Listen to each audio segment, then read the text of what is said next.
Hello students, welcome my YouTube channel শিক্ষা সঙ্গম। 10 পাসে group D তে নিয়োগ। প্রতিটা রাজ্য থেকে চলছে ফর্ম ফিল আপ। বেতন হচ্ছে 36,500 টাকা। All Indian freshers can apply. তো কিভাবে তোমরা ফর্মটা ফিল আপ করবে এবং ফর্ম তোমরা কোথায় জমা দেবে, অর্থাৎ কোন অ্যাড্রেসে জমা করবে, এই সমস্ত কিছু আমি বিস্তারিতভাবে জানাবো এই ভিডিওর মাধ্যমে। অবশ্যই ফর্ম ফিল আপের শেষ তারিখ কিন্তু 17ই আগস্ট। এবং তোমার এডুকেশন কোয়ালিফিকেশন লাগবে, যেটা তোমার মিনিমাম এডুকেশন কোয়ালিফিকেশন, সেটা হচ্ছে 10 পাস। তো তোমরা ভিডিওটা শেষ পর্যন্ত দেখো, ও যারা এখনো চ্যানেলটিকে সাবস্ক্রাইব করে রাখোনি তারা অবশ্যই চ্যানেলটিকে সাবস্ক্রাইব করে দিও। প্রথমে দেখো, তোমার হাইট লাগবে মিনিমাম অ্যাকসেপ্টেবল হাইট, সেটা হচ্ছে 152 সেমি, এবং তোমাকে অবশ্যই চেস্টটা 5 সেমি ফুলতে হবে, ঠিক আছে। এবং তোমার ওয়েট হতে হবে হাইট অনুপাতে কিন্তু তোমার ওয়েট থাকতে হবে। দেখো, তোমার দৃষ্টিশক্তি থাকতে হবে 6/36 ইচ আই, এবং কারেক্টেবল টু 6/9 ইচ আই, এবং সংশোধনের পর সেটা কিন্তু 6/9 থাকতে হবে। এখানে তোমাদের একটা গুরুত্বপূর্ণ কথা বলে রাখি, কর্নিয়াল সার্জারি অর্থাৎ পিআরকে বা লেসিক সার্জারি যদি করা থাকে তাহলে কিন্তু অ্যাকসেপ্টেবল নয়।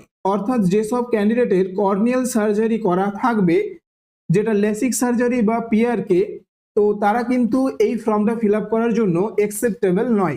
এবার দেখো, হিয়ারিং অর্থাৎ শ্রবণ ক্ষমতা, যেটা কিন্তু তোমাদের 6 মিটার দূরত্বের শ্রবণ শক্তি থাকতে হবে। এরপর দেখো সিলেকশন প্রসেস। তো তোমাদের সিলেকশন কিভাবে হবে? তো ফেজ 1-এ তোমাদের কিন্তু রিটিন টেস্ট হবে। তো এই রিটিন টেস্টটা কোথায় হবে? The written test will be conducted at station বা location where the candidate has submitted his application. তো তোমাদের ফর্মটা তোমরা যেখানে জমা করবে সেই জায়গায় কিন্তু তোমাদের এই পরীক্ষাটা হবে, ঠিক আছে। তো তোমাদের কি কি সাবজেক্ট থাকছে দেখো। তোমাদের জেনারেল স্টাডিজ কিন্তু 10 স্ট্যান্ডার্ড থেকে কোশ্চেন থাকবে, সেটা তোমাদের 15 নম্বর থাকবে। তোমাদের পাস নম্বর হচ্ছে 5, এবং তোমাদের জেনারেল নলেজ থাকবে, যেটাও কিন্তু 10 স্ট্যান্ডার্ড থাকবে, সেটাও তোমাদের 15 নম্বরের থাকবে। এখানেও মিনিমাম পাস নম্বর হচ্ছে 5।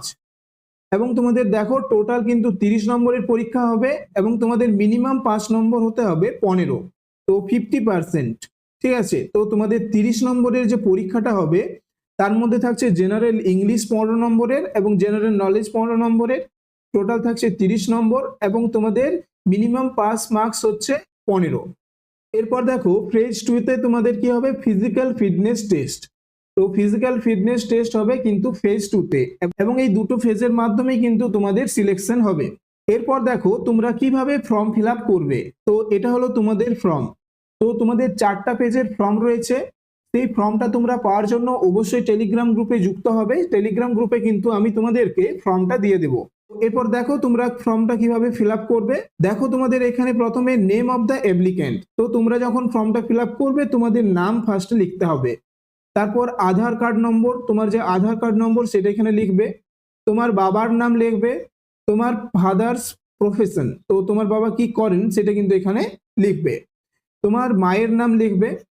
এরপর দেখো তোমার ডেট অফ বার্থটা এখানে লিখবে, এবং তোমার এজ, ঠিক আছে, ইয়ার এবং মান্থ, অর্থাৎ কত বছর এবং কত মাস সেটা কিন্তু এখানে লিখবে।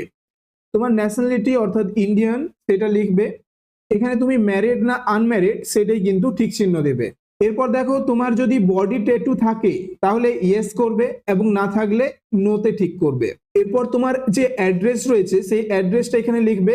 House number, village, police station, post office, district, state, pincode, email ID এবং মোবাইল নম্বরটাও কিন্তু তোমরা এখানে দিবে। এরপর দেখো পার্মানেন্ট অ্যাড্রেস, অর্থাৎ তোমার যে অ্যাড্রেসটা পার্মানেন্ট সেটা কিন্তু তুমি এখানে দিবে। তো একই রকম ভাবে এখানে পার্মানেন্ট অ্যাড্রেসটা দেবে। এরপর দেখো এডুকেশন কোয়ালিফিকেশন। তো তোমাদের এটা যেহেতু 10 পাস, ঠিক আছে, তোমাদের মিনিমাম এডুকেশন কোয়ালিফিকেশন 10 পাস, তাই 10 পাসের এখানে তোমরা বোর্ড, ঠিক আছে, অর্থাৎ তুমি কোন বোর্ড থেকে মাধ্যমিক দিয়েছো সেটা এখানে কিন্তু তোমরা লিখবে, এবং তোমার যে সার্টিফিকেট রয়েছে সেই সার্টিফিকেট নম্বরটা এখানে দেবে। এবং তুমি যদি হায়ার এডুকেশন হিসেবে 12 পাস দিতে চাও তাহলে তার বোর্ড এখানে দেবে, এবং তোমার সার্টিফিকেট নম্বরটা দেবে।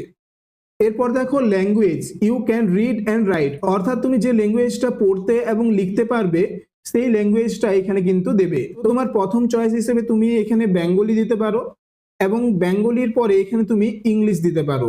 তো তোমার যে ল্যাঙ্গুয়েজটাই তুমি লিখতে এবং পড়তে ভালো পারবে সেই ল্যাঙ্গুয়েজগুলো কিন্তু তোমরা এখানে দিবে। এরপর দেখো ডিটেলস অফ পাস্ট সার্ভিস। তো পুরনো যদি কোনো সার্ভিস করে থাকো সেইটার ডিটেলস এখানে কিন্তু দিতে হবে, নয়তো নো লিখে দেবে। এরপর দেখো এখানে লাস্টে ডেট দিতে হবে, ঠিক আছে, অর্থাৎ যে ডেটে তুমি এই ফর্মটা ফিল আপ করছো, এবং এখানে কিন্তু সিগনেচার করবে। এরপর দেখো সার্টিফিকেট বাই অ্যাপ্লিক্যান্ট। তো এখানেও লাস্টে দেখো তোমাকে আর একবার ডেট এবং সিগনেচার করতে হবে। এরপর দেখো ডিটেলস অফ সার্টিফিকেট অ্যাটাচ। তো তোমার যে সার্টিফিকেটগুলো তুমি ফর্মের সঙ্গে অ্যাটাচ করবে সেই সার্টিফিকেটগুলো এখানে তোমার বলা রয়েছে, এবং তুমি যে সার্টিফিকেটগুলো দেবে সেগুলো ইয়েস করবে এবং যেগুলো দেবে না সেগুলো কিন্তু নো করবে। তো দেখো প্রথমে রয়েছে ক্লাস 10 বা ম্যাট্রিকুলেশন মার্কশিট এবং পাসিং সার্টিফিকেট। তো ক্লাস 10 এর মার্কশিট এবং তুমি 10 এর পর যে পাসিং সার্টিফিকেট সেটা কিন্তু তুমি দিবে, তো এর জন্য তোমরা ইয়েস করবে।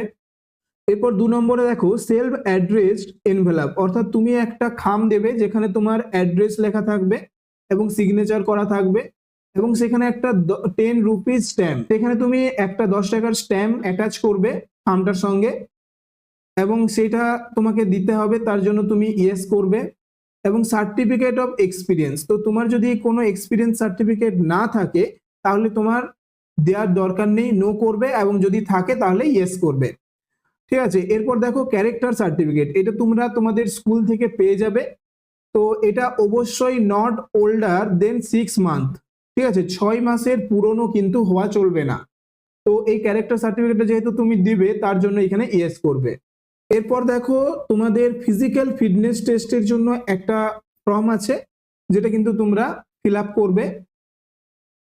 এরপর দেখো অ্যাডমিট কার্ডের একটা ফর্ম রয়েছে যেটা কিন্তু তোমাদেরকে ফিল আপ করতে হবে। তো এখানেও তোমরা তোমাদের name, Aadhaar card number, father name, mother name, address, তারপরে অ্যাড্রেসে তোমরা village, police station, post office সমস্ত কিছু দেবে, এবং তোমাদের এই যে পয়েন্টগুলো দেখতে পাচ্ছ রেজিস্ট্রেশন নম্বর, এগুলো তো কিন্তু তোমাদেরকে ফিল আপ করতে হবে না, এগুলো তোমাদের যেখানে পোস্ট করবে তারা ফিল আপ করে দেবে। এবং তোমরা এই ফর্মটা পাওয়ার জন্য অবশ্যই টেলিগ্রাম গ্রুপে যুক্ত হও, আমি টেলিগ্রাম গ্রুপে কিন্তু তোমাদের এই পুরো ফর্মটা দিয়ে দেবো। এরপর যেটা তোমাদের সব থেকে গুরুত্বপূর্ণ সেটা হচ্ছে কোথায় তোমরা ফর্মটা জমা দেবে। তো দেখো সব রাজ্যেই এই ফর্মটা তোমরা জমা করতে পারবে, তবে যেহেতু তোমরা পশ্চিমবঙ্গ থেকে ফিল আপ করছো তাই আমাদের পশ্চিমবঙ্গের যেসব জায়গাগুলোতে ফর্ম জমা করা যাবে সেইগুলোই কিন্তু আমি তোমাদের এখন দেখাবো।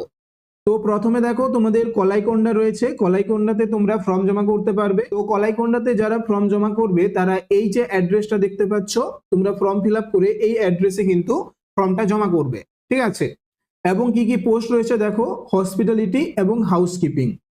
এরপর দেখো ব্যারেকপুর, তো ব্যারেকপুরে যারা ফর্মগুলো জমা করবে তারা অবশ্যই এই অ্যাড্রেসে ফর্মটা জমা করবে, এবং এখানেও কিন্তু তোমাদের পোস্ট রয়েছে হসপিটালিটি এবং হাউসকিপিং। এরপর দেখো পশ্চিমবঙ্গের হাসিমারাতে কিন্তু তোমরা ফর্ম জমা করতে পারবে, সেখানেও কিন্তু তোমাদের ফর্ম জমা করা যাবে। তো যারা হাসিমারাতে ফর্ম জমা করতে চাও তারা অবশ্যই এই অ্যাড্রেসটা দেওয়া রয়েছে, এই অ্যাড্রেসে কিন্তু ফর্মটা জমা করবে। এখানেও কিন্তু হসপিটালিটি এবং হাউসকিপিং পোস্টগুলি রয়েছে। তো তোমাদের পশ্চিমবঙ্গে যেসব জায়গাতে ফর্ম জমা করা হচ্ছে সেই জায়গাগুলো তোমাদেরকে দেখিয়ে দিলাম। তো সেইখানের যে অ্যাড্রেসটা রয়েছে সেখানে তোমরা কিন্তু ফর্মটা ফিল আপ করে জমা করবে। তো দেখো তোমাদের এই ফর্মটা কিসের ফর্ম। তো দেখো তোমাদের এই পোস্টটা কিন্তু ইন্ডিয়ান এয়ারফোর্স থেকে বেরিয়েছে, যেটা কিন্তু অগ্নিবীর বায়ু নন কম্বিটেন্ট আন্ডার অগ্নিপাত স্কিম। তো এখানে দেখো তোমাদের ইনটেক হচ্ছে 01/2027। তো তোমাদের অগ্নিপাত স্কিম থেকে কিন্তু ফর্মটা বেরিয়েছে। তো তোমরা যারা এই ফর্মটা ফিল আপ করতে চাও তারা অবশ্যই ফর্মটা ফিল আপ করে নাও। 17ই আগস্ট কিন্তু লাস্ট ডেট রয়েছে, এবং তোমরা এই ফর্মটা যদি পেতে চাও তাহলে অবশ্যই টেলিগ্রাম গ্রুপে যুক্ত হও, সেখানে কিন্তু আমি তোমাদের ফর্মটা দিয়ে দেব, এবং তোমরা ফর্মটা ফিল আপ করে কোথায় জমা করবে তাও কিন্তু আমি এই ভিডিওতে জানিয়ে দিয়েছি। তো এরকম জব আপডেটগুলো পাওয়ার জন্য অবশ্যই চ্যানেলটিকে সাবস্ক্রাইব করে রাখো, এবং ভিডিওটা যদি ভালো লেগে থাকে একটা লাইক করে দিও। তো দেখা হচ্ছে পরের ভিডিওতে।